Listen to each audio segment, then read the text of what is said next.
Hi, I'm Sharon Furlong, Bucks County Sierra Club, Bucks Environmental Action. I apologize in advance for not just speaking as I'm speaking right now, but for anybody who knows me, they know that I can speak, but if it comes to numbers, I don't even remember my home phone number. And half of this speech is numbers, or our numbers.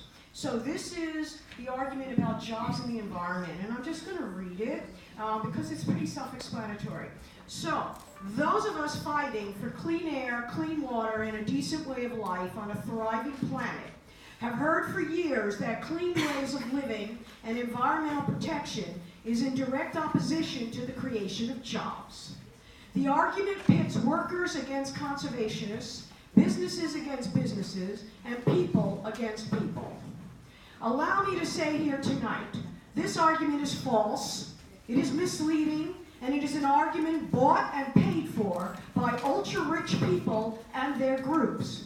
They who have a whole lot of money have been bankrolling this argument and the division it creates for decades. People like the Koch brothers, or Koch brothers, and the Mercer family have been doing this directly with their own money, as well as additionally bankrolling organizations with names most of us never heard of that are designed around one issue or industry or one goal, usually anti-environmental in stance.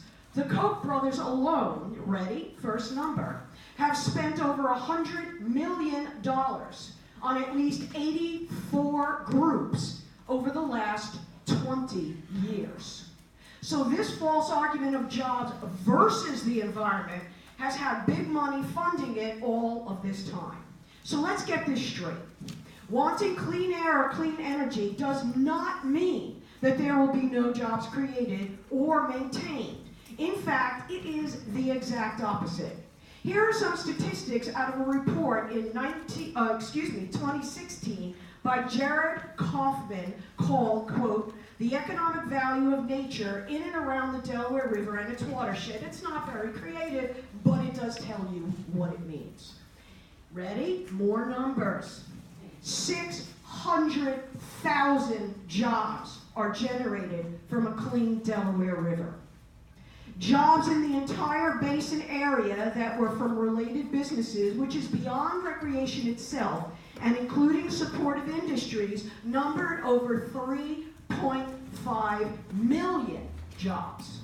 In 2010, revenue from just recreation-related businesses was over $22 billion.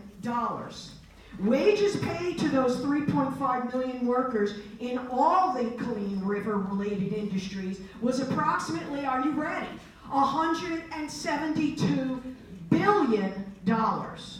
Estimates of economic contributions from a clean and healthy river beyond 2010, which was covered by this report, range from a low of $683 million a year to a high of over $3 trillion.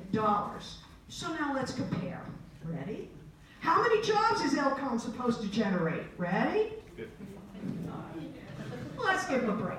100 to 120 construction jobs in the first phase of ELCON. What phase? First phase? What does that mean? Well, it means, folks, that ELCON is trying to build in the right and the ability to expand beyond the initial construction and the initial plans. What? Well, yeah, you heard that right. The company has made noises about doubling the size of it, and it hasn't even gotten the full permit yet. And that happens a lot, by the way. A lot in anti-environmental or exploitive industries, that they will start with one permit and all of a sudden sneak in all different kinds of stuff that they say, well, we got this first permit, can't we get the second one? And then the group usually says yes. So you see, I can't speak, but there's no number in it, so I can do that. So let's go back to the numbers. So if they do double the size, and that additional nightmare comes to pass, so how many construction jobs will get added to that second phase? Try 50. You remember the other one, 600,000? Okay. So what about the plant itself when it's up and running? How many jobs does that create and maintain? Ready again? Want to guess? 50. Just 50. So you need to know that industries such as this one around the world, what few there are on the planet, are highly automated. jobs, it kills jobs. You can't run a fishing or a tubing company if the river you're dependent on now has been compromised, and probably forever. You can't promote real estate anywhere near it. You might have a great old Bucks County stone house or a cute cottage with all the latest conveniences, but who's going to buy it when it's in a township that has the proverbial last straw happen to it?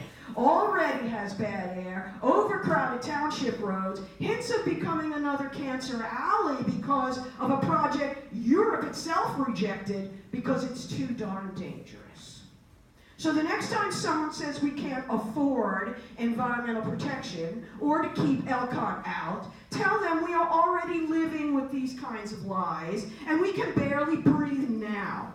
Give us a clean-based economy any day over continuing with allowing destructive industries run by dangerous people who couldn't care if you live or die. It's time for the truth to be told.